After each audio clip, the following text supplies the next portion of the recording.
오늘은 파동 할 건데 파동도 우리 중등과학 때 다 했던 내용이라서 어렵지 않아요. 자, 파동 해봅시다.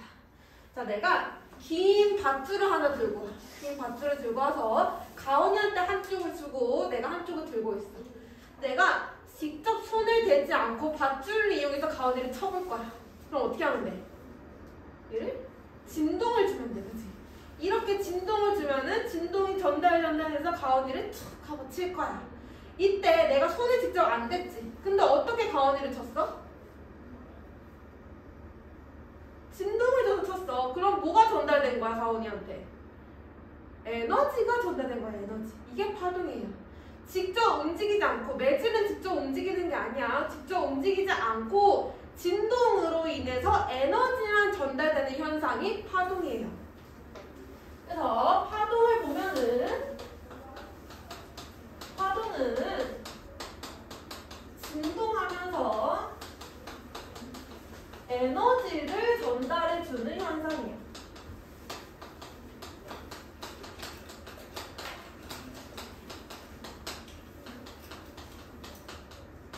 이때 밧줄이 직접적으로 가온이한테 가는 게 아니기 때문에 파동을 전달해주는 물질은 가만히 있는데 위아래로만 움직이는데 에너지만 전달이 되는 거예요. 파동은 이때 에너지를 파동의 에너지라고 합니다. 그래서 파동을 할 때 파동의 시작 지점을 파원이라고 하고요. 파동의 시작 지점. 파동을 전달해주는 물질을 매질이라고 합니다.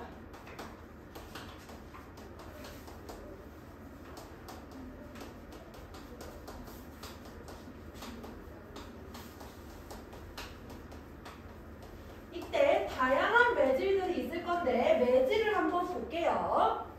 물결파. 물결파는 당연히 매질이 물이겠지? 그리고 음파는 소리예요, 소리. 소리는 기체도 되고 액체도 되고 고체도 됩니다. 소리. 그 다음에 지진에는 두 가지 정도가 있죠. 지진에 한 번 흔들고 멈추는 게 아니고 한 번 흔들렸다가 조금 있다가 또 한 번 더 흔들려요. 지진에는 두 가지 P파와 S파가 있습니다. 지진 당연히 매질이 땅이 될 거고요. 그 다음에 용수철 파동. 용수철 파동은 당연히 용설이겠지. 그 다음에 마지막 빛이 조금 특이하죠? 빛은 매질이 없어요. 모든 파동이 다 매질이 필요한 건 아니야. 빛은 매질이 없어도 전달이 가능해. 그래서 우주에서 만약에 폭발이 일어났어. 폭발이 일어나면 우주는 진공 상태예요. 매질이 없단 말이야. 그러면 소리는 전달이 안 돼. 매질이 없으니까. 조용해. 근데 빛은 전달이 돼요. 폭발하는 빛은 매질이 없어도 되기 때문에. 물론 빛도 진공뿐만 아니라 기체 속에도 전달이 되고 액체 속에서도 전달이 돼요. 근데 얘는 진공 중에서도 전달이 된다는 거 하나 기억해 주시고요. 이러한 파동을 다시 두 가지로 나눠볼게요. 두 가지로 나누면 회파와 종파로 나눌 수 있지. 회파는 위아래로 진동하는 거, 종파는 양옆으로 진동하는 거. 이렇게. 그래서 용수철을 위아래로 진동시키면 회파, 용수철을 옆으로 진동시키면 종파가 됩니다. 여기서 회파랑 종파를 어떻게 표현하냐면 파동의 진행 방향과 매질의 진동 방향이 수직이다 이렇게 표현해요. 표현 방식은 기억해도 파동의 진행 방향과 매질의 진동 방향이 수직이다.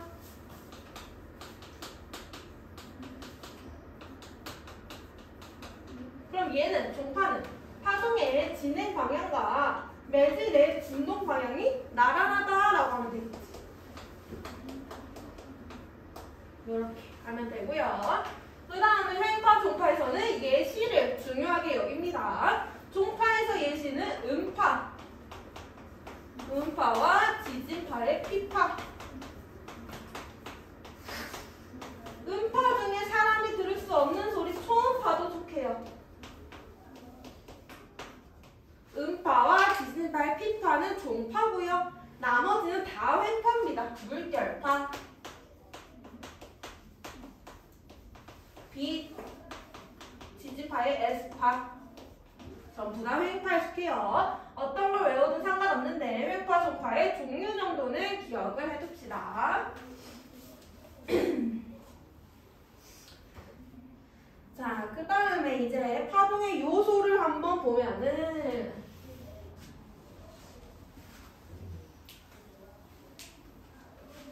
파동을 나타낼 때 그래프가 두 가지가 있어요. 두 가지.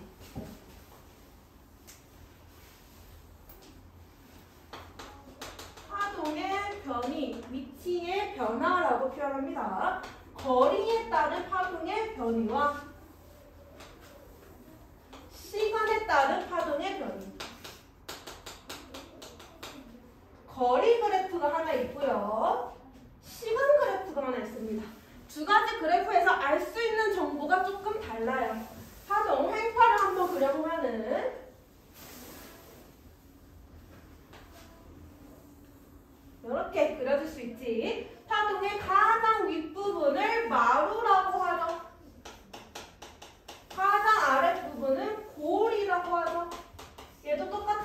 가장 윗부분을 마루라고 하고 가장 아랫부분을 골이라고 하고 그 다음에 진동 중심에서부터 마루까지 혹은 진동 중심에서부터 골까지를 진폭이라고 하죠. 여기서 마루에서 골까지의 거리를 진폭이라고 하면 안 돼. 알겠지? 마루에서 골이 아니고 마루에서 골의 절반이야. 절반을 진폭이라고 해요. 여기도 똑같아. 여기를 진폭이라고 해요. 차이점은 뭐냐면 여기서 파동이 한 번 진동할 때 이동한 거리를 파장이라고 해요. 파장은 진동 중심에서 진동 중심까지 혹은 마루에서 다음 마루까지 혹은 골에서 다음 골까지의 거리를 파장이라고 해요.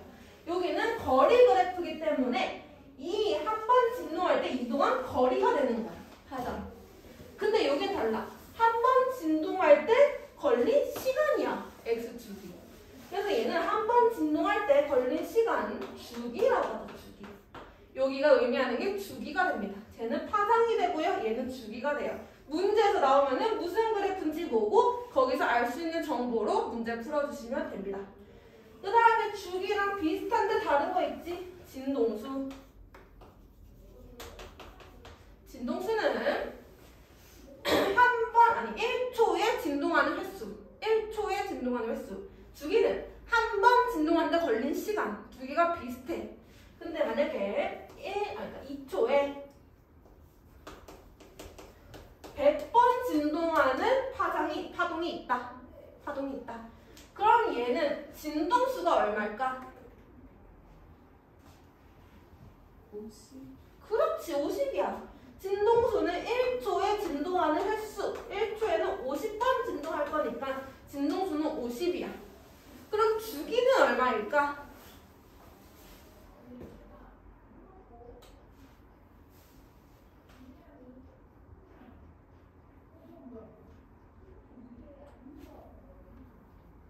주기 얼마야? 주기는 한 번 진동할 때 걸리는 시간이야. 1초에 50번 진동한대. 그럼 한 번 진동할 때는 몇 초 걸려? 그렇지, 50분의 1초 걸리는 거야. 여기 곱하기 50분의 1 했으면 여기도 곱하기 50분의 1 해줘야지. 그래서 주기는 50분의 1이고 진동수는 50이야. 두 개 관계가 역수관계예요. 역수관계. 주기가 20초야. 그럼 진동수는 20분의 1이야. 진동수가 30이야. 그럼 주기는 30분의 1이야. 두 개는 역수관계에 있고요. 주기의 단위는 초, 세크. 진동수의 단위는 헤르츠를 사용하죠. 헤르츠. 그래서 그래서 얘는 50Hz다, 50분의 1세크다 이렇게 표현해 주시면 됩니다. 그러면 여기까지 했고 넘어가 볼게요. 88페이지.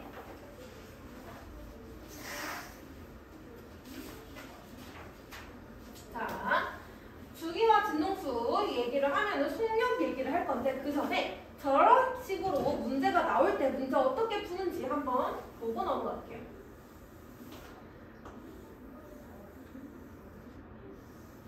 자, 이런 파동이 하나 있어. 근데 얘가 0.2초 동안 이동을 해서 이렇게 0.2초에 노란색 모습이 되었대. 그리고 나서 주기를 구하시오 이렇게 나온 거야. 얼마일까?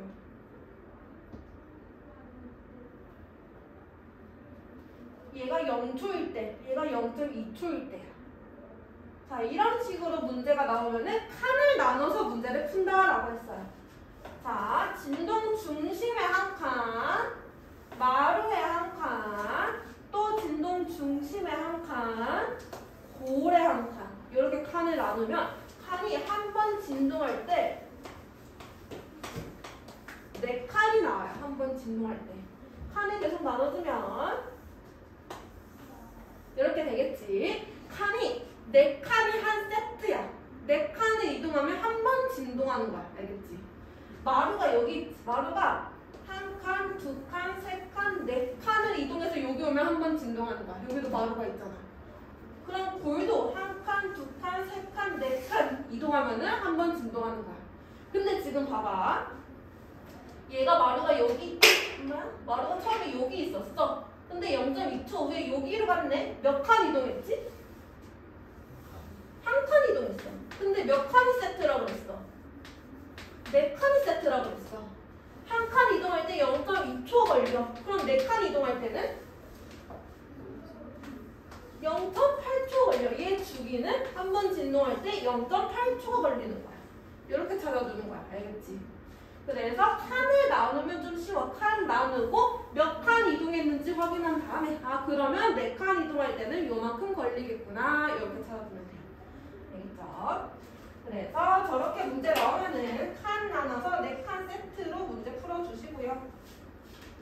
그 다음에 속력 해볼게요.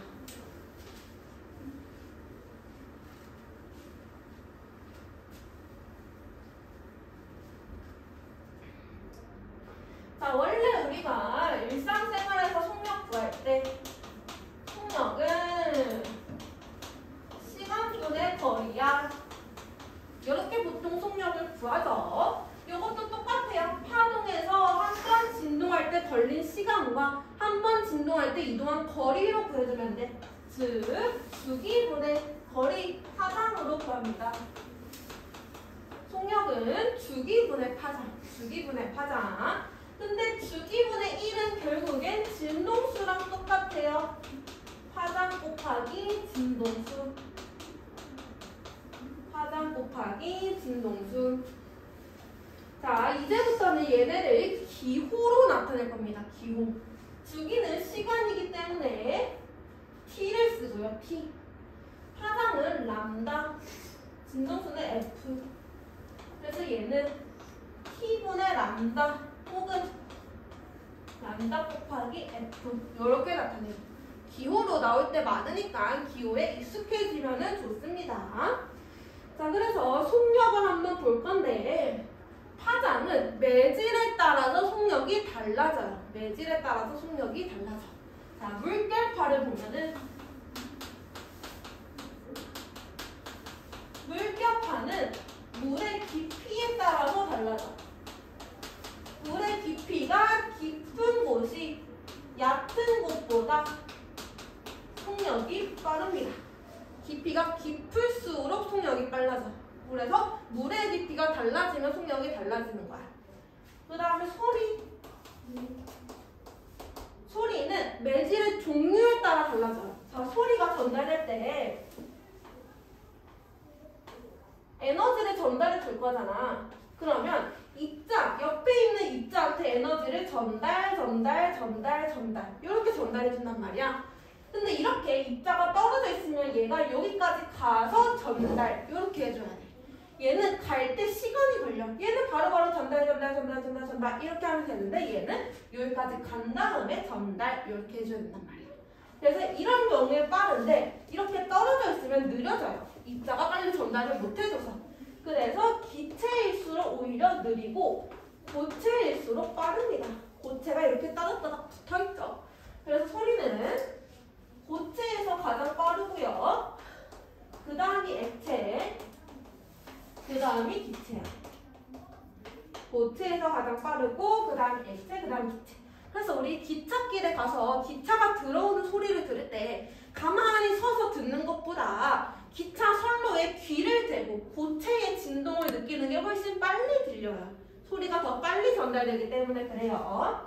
그 다음에 소리는 한 가지 더 있어. 온도에 따라서 달라져. 온도가 높을 때가 온도가 낮을 때보다 속력이 빨라요. 온도 높을수록 빨라. 온도 높을수록. 그래서 이렇게 온도에 따라서 소리의 속력이 달라지는 것 때문에 만들어진 속담이 하나 있지. 아, 왜 자꾸 불러드는 거야? 낱말은 새가 듣고 반말은 쥐가 듣는다. 이 속담도 가끔씩 나오거든요. 낱말은 새가 듣고 반말은 쥐가 듣는다. 이 속담의 원래 의미는 항상 누가 들으니까 말 조심해라. 이게 원래 뜻이지. 근데 여기도 과학적인 요소가 있어. 자, 낮에 하는 말. 낮에를 보면은 낮에는 지면이랑 상공을 온도를 따져보면은 지면이 온도가 높아요. 빨리 데워지는 거야, 지면이. 위에는 온도가 낮아. 밤에 보면은 밤에는 얘가 빨리 데워진 만큼 빨리 식어. 지면이 온도가 낮고 위에가 온도가 높아. 지면은 빨리 데워지고 빨리 식어요. 그래서 굴절이 일어나는 거야. 굴절. 굴절은 속력이 느린 쪽으로 항상 됩니다. 얘는 위로 굴절되고 얘는 아래로 굴절돼. 속력 느린 쪽으로. 그래서 낮에 하는 말은 위에서 생활하는 새가 듣고 밤에 하는 말은 아래에서 생활하는 쥐가 듣는 거예요. 그래서 이게 과학적인 요소, 파동의 요소가 포함되어 있는 속담입니다. 이것도 가끔 나와요, 문제에. 그 다음에 빛. 빛은 매질이 없어도 전달이 가능하다 그랬죠. 빛은 매질이 없을 때 전달이 제일 잘 되고 매질이 있잖아? 그러면 빛을 전달하는데 방해물이 되는 거야, 오히려. 얘는 소리랑 반대예요. 소리는 매질이 전달해주는 거니까 매질이 따닥따닥 붙어있을수록 빠른데 빛은 매질이 방해물로 작용하니까 고체처럼 되면은 느려져, 속력이. 그래서 빛은 진공 중에서 가장 빠르고요. 그 다음이 기체. 그 다음이 액체예요. 고체, 아니, 소리랑 달라. 진공 중 매질이 없을 때 가장 빠르다라고 생각해주면 됩니다. 자, 근데 여기서 헷갈리지 말아야 되는 게 매질이 달라지면 속력이 달라져. 근데 매질이 달라져도 하나의 파동, 이미 시작된 파동은 주기와 진동수는 변하지 않아요. 주기와 진동수는 변하는 값이 아니야. 주기와 진동수는 한 파동이라면 항상 똑같아. 자, 파동이 시작됐어, 물에서.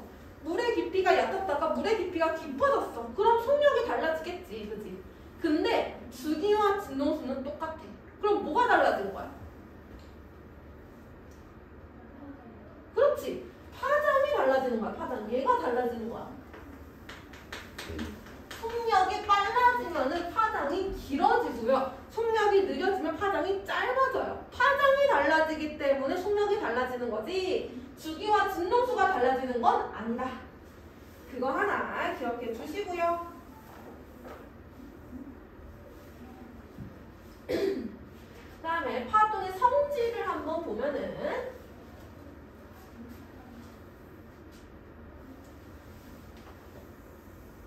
여기 거울이 하나 있어.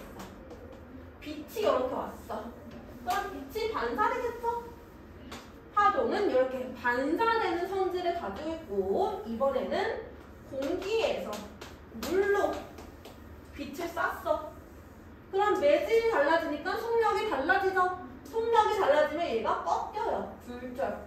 원래라면 이렇게 진행을 했어야 됐는데 얘가 굴절이 된 거지. 꺾이는 성질, 굴절의 성질을 가지고 있습니다. 반사를 할 때는 반사 법칙이라고 해서 입사하는 각도와 입사각, 반사하는 각도, 반사각이 항상 동일해요. 이때 입사각, 반사각 찾을 때요, 항상 기준이 되는 선을 하나 긋습니다. 이 전중앙에 수직으로 선을 하나 긋고 이 선이 덥선이에요. 덥이 되는 선이야. 그래서 입사광선, 입사광선과 덥선이 이루는 각이 입사각, 반사광선과 덥선이 이루는 각이 반사각. 나중에 애들 보면 이런데 입사각이라고 하고 있어. 아니야. 여기 입사각, 여기 반사각. 근데 그 두 개가 똑같다. 이게 반사 법칙이고요. 그 다음에 여기도 똑같아요. 수직으로 덥선 하나 긋습니다. 덥선 하나 그으면 여기가 입사각. 덥선과 굴절광선이 이루는 여기가 굴절각. 이렇게. 여기는 입사각과 굴절각이 달라. 입사각이 더 크죠?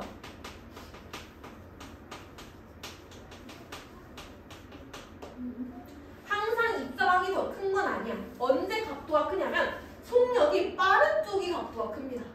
여기는 공기, 빛이니까 공기가 속력이 빠르잖아. 공기는 속력이 빠르고 물은 속력이 느리잖아. 그래서 속력이 빠른 공기 쪽의 각도가 큰 거야. 자, 만약에 반대로 되어 있어.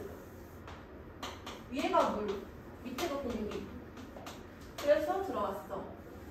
그러면 이렇게 굴절해 돼. 항상 속력이 느린 쪽으로 굴절. 얘는 아래쪽, 물이 속력 느리니까 아래쪽으로 굴절한 거고, 얘는 물이 속력 느리니까 물이 있는 위쪽으로 굴절하는 거야. 속력이 느린 쪽. 여기서도 덥선 똑같이 그어보면 여기가 입사각, 여기가 굴절각. 여기는 굴절각이 더 커. 공기가 속력이 빠르기 때문에 그래요. 그래서 항상 속력이 빠른 쪽이 각도가 크고요. 당연히 속력이 빠른 쪽이 파장도 깁니다. 그래서 이런 경우에는 굴절각이 더 크죠.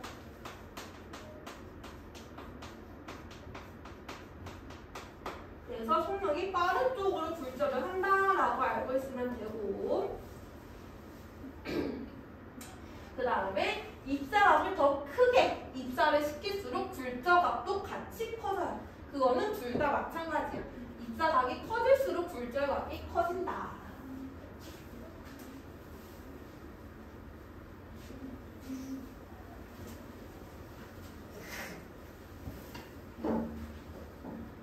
그 다음에 파동의 회절은 안 할 거예요. 지금 교육과정에 빠져서 파동의 회절 안 할 거고요. 파동의 간섭을 보면은 간섭은 서로 영향을 미친다는 얘기예요. 자, 이런 파동이 왼쪽에서 오고 있고 이런 파동이 오른쪽에서 오고 있다라고 생각해. 그럼 얘네가 오다가 만나는 지점이 있어. 만나는 지점에서 서로 영향을 줘서 이때 진폭이 두 개 합쳐진 진폭으로 만들어져요. 여기가 F1이었고, F라고 하지 말자, 헷갈리니까. 여기가 A1이었고, 여기가 A2였으면 여기는 A1 플러스 A2가 되는 거야. 그냥 두 개 더해주면 돼. 이런 식으로 만나서 합쳐져서 더 커지는 거를 보강간섭이라고 해.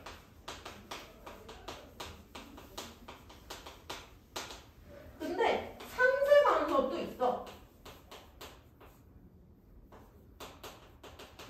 상쇄간섭은 요거랑 요거가 만나는 거.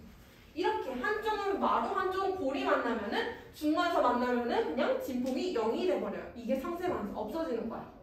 이런 거를 이용해서 만든 게 에어팟이에요. 에어팟을 보면은 노이즈 캔슬링 기술이 있어. 그치? 노이즈 캔슬링. 그때가 내가 만약에 밖에서 소리가 들어왔어. 그러면 시끄럽잖아. 그 소리에 상쇄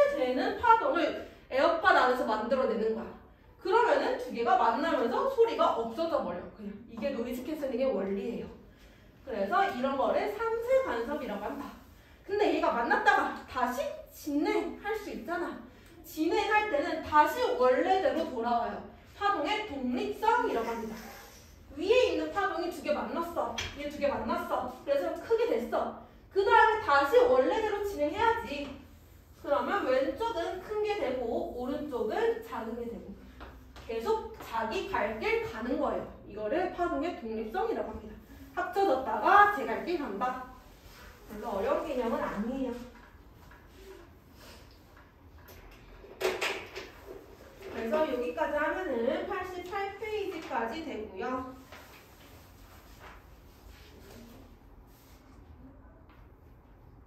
그리고 96페이지 와봅시다. 96페이지. 94페이지는 안 할 거예요. 파동 에너지는 안 할 겁니다. 자, 96페이지도 다 했던 거기 때문에 간단히 보고만 넘어갈게요. 자, 물결파, 음파랑 지진파랑 전자기파, 빛, 전자기파는 빛, 전자기파에 대해서 자세하게 나와 있는 거예요. 물결파는 물에 충격을 줄 때 그 진동이 퍼져나가는 현상. 당연히 매질은 물일 거고요.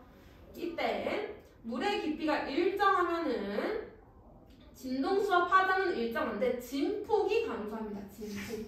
물의 깊이가 일정한데 얘가 파도가 막 이렇게 쳐. 근데 파도가 해변가로 오면 점점 없어지잖아. 진폭이 감소해서 그래요. 에너지가 줄어드는 거거든요. 그래서 물이 깊이가 일정할 때 진폭이 감소한다라고 알고 있으면 되고요. 음파는 사람이 들을 수 있는 소리는 진동수가 20에서 2만 헤르츠야. 20에서 2만 헤르츠. 2만 헤르츠보다 더 커지면 초음파예요. 초음파. 그래서 사람이 들을 수 없는 소리입니다. 초음파는. 자, 그 다음에 소리의 3요소 중학교 때 나오는 얘기예요. 소리의 3요소, 소리의 높이, 소리의 세기, 소리의 맵시 혹은 음색. 소리의 높이는 진동수가 결정한다. 진동수가 클수록 소리가 높다. 진동수 클수록 소리가 높다. 왼쪽 그림이 높은 소리지. 오른쪽 그림이 낮은 소리고. 그 다음에 소리의 세기는 진폭이 결정합니다. 진폭. 진폭이 클수록 큰 소리. 왼쪽이 큰 소리, 오른쪽이 작은 소리. 진폭이란 진동수 구분하고 소리의 맵시는 그냥 파형이 다르면 다른 소리라고 이해해 주시면 됩니다. 그 다음에 지진파는 넘어가고 전자기파가 중요해요. 전자기파가 물 원까지 가서도 계속 나오는 내용이라서 전자기파는 전기장과 자기장의 진동에 의해 전파해 나가는 파동이고 매질이 없어도 전파가 가능하다. 자, 밑에 보면은 밑에 지금 여러 가지 전자기파 나와 있죠? 거기가 중요합니다. 별표. 밑에 보면은 감마선, X선, 자외선, 가시광선, 적외선, 전파가 나와 있어요. 그 종류가 중요해. 자, 여기서 보면은 얘가 지금 에너지가 큰 순서대로 나열을 해놓은 거거든요. 에너지가 큰 순서대로 감마선, X선, 자외선, 가시광선, 적외선, 전파. 근데 에너지가 클수록 파장은 짧아요. 에너지와 파장은 반비례 관계에 있거든요. 그래서 에너지가 클수록 파장은 짧은 애야. 왼쪽으로 갈수록 파장이 짧은 애야. 근데 에너지가 클수록 진동수는 커져요. 진동수와 에너지는 비례해. 그래서 이런 특징들 외워두시고요. 에너지 클수록 파장은 짧고 진동수는 크다. 그러면은 감마선이랑 가시광선 비교했을 때 누가 파장이 기냐? 이런 거 했을 때 대답할 수 있어야 되는 거야. 알겠죠? 그래서 이 순서 기억해줘야 되고요. 여기에 속하는 예시들 어디에 사용하는지. 보통 감마선 쪽으로 갈수록 좀 비싸죠. 전파 쪽으로 갈수록 좀 싸져요. 기기가. 자, 보면은 감마선은 암치료할 때 당연히 비싸겠지. 암치료할 때, 항암치료할 때 보통 사용하고요. X선은 엑스레이 찍을 때 보통 사용을 하고요. 자외선은 살균이랑 소독작용이 있어요. 살균, 소독. 그래서 살균기에 많이 사용합니다. 자외선 살균기 이런 거 할 때. 우리 막 컵 넣었을 때, 가게 가서 컵 넣었을 때 파란색 빛 나오는 거, 그런 게 살균기잖아. 살균기. 그 다음에 가시광선은 우리가 눈으로 볼 수 있는 빛이기 때문에 사진 혹은 방통신 이런 게 사용하고요. 적에서는 열을 가진 물체에서 감지가 가능해. 그래서 온도계 이런 거 사용할 때 열 추적 감지 전부 다 온도계랑 비슷한 거죠. 그 다음에 전파는 TV, 라디오, 전자레인지 이런 거 좀 싼 것들 이런 것들에 보통 사용을 합니다. 그래서 사용하는 TLC 같이 외워주시면 됩니다. 여기까지 하면은 개념은 끝이 나요. 어려운 부분 있었나요? 그러면 10분만 쉬었다가 문제 풀어볼게요.